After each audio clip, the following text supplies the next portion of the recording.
on a 4 combinaisons possibles. Il y a deux types de probabilités, soit la première, la probabilité théorique, et il y a également la probabilité fréquentielle.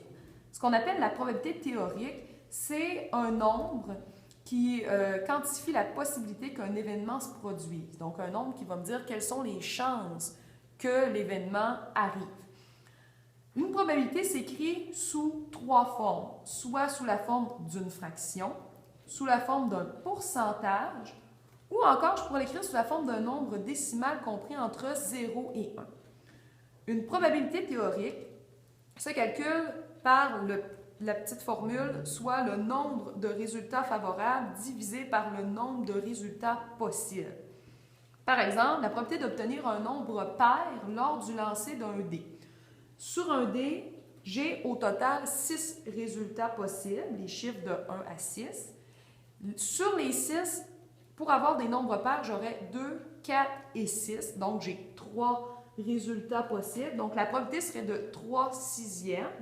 Mais si je simplifie cette probabilité-là, je pourrais obtenir une probabilité de 1/2. Donc, je l'ai sous la forme de fraction. Je pourrais l'avoir sous la forme de pourcentage parce que 1/2, c'est 50%. Et sous la forme d'un nombre décimal, j'aurais 0,5. Donc, les 3 probabilités que j'obtiens sont la probabilité d'obtenir un nombre pair lors d'un lancer d'un dé. Deuxième exemple, dans un sac, il y a 3 billes bleues, 2 rouges et 4 vertes. Au total, ça c'est le nombre de résultats possibles. Donc, au total, j'ai combien de billes? Bien, j'en ai 3 bleus plus 2 rouges, ça en fait 5, plus 4 vertes, ça en fait 9. Et nous, ce qu'on cherche à savoir, c'est quelle est la probabilité d'obtenir une bille verte? Bien, si j'ai 4 billes vertes sur 9 billes au total, la probabilité sera alors de 4 neuvièmes, ce qui me donnerait en notation décimale 0,4 périodique. En pourcentage, on obtiendrait environ 44,4%. La probabilité fréquentielle, quant à elle, c'est une probabilité qui est obtenue suite à une expérience. C'est-à-dire qu'on va devoir utiliser cette probabilité-là quand la probabilité théorique est impossible à calculer. Pour obtenir la probabilité fréquentielle, ce qu'on va faire, c'est qu'on va déterminer le nombre de fois que le résultat s'est produit, divisé par le nombre total de répétitions de l'expérience. La probabilité fréquentielle est surtout utilisée dans le domaine sportif, par exemple.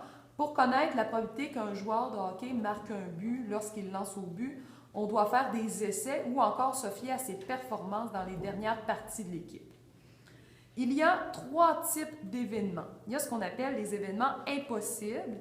Ça, c'est lorsque la probabilité est égale à 0. Par exemple, si on lance un dé et qu'on veut déterminer la probabilité d'obtenir 7. Bien, sur un dé à 6 faces, j'ai les chiffres de 1 à 6. Donc, la probabilité d'obtenir un 7 est de 0 sur 6. C'est donc un événement impossible. C'est quand il ne peut pas se produire. Un événement probable, c'est lorsque sa probabilité est entre 0 et 1. Si je prends toujours mon lancer du dé, donc lancer un dé, la probabilité d'obtenir un nombre impair serait de 3 sur 6. Parce que j'ai 6 chiffres possibles, 1 à 6, et des nombres impairs, il y en a 3, soit 1, 3 et 5. Ce qui nous donnerait 1/2. Et finalement, un événement certain, c'est lorsque sa probabilité est de 1, ou encore 100%.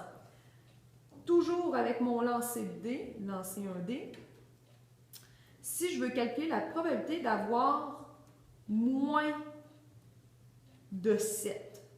Donc, je lance un dé et j'espère obtenir un résultat qui sera moins de 7. Bien, sur mon dé, tous les chiffres qui sont sur le dé ont une valeur de moins de 7.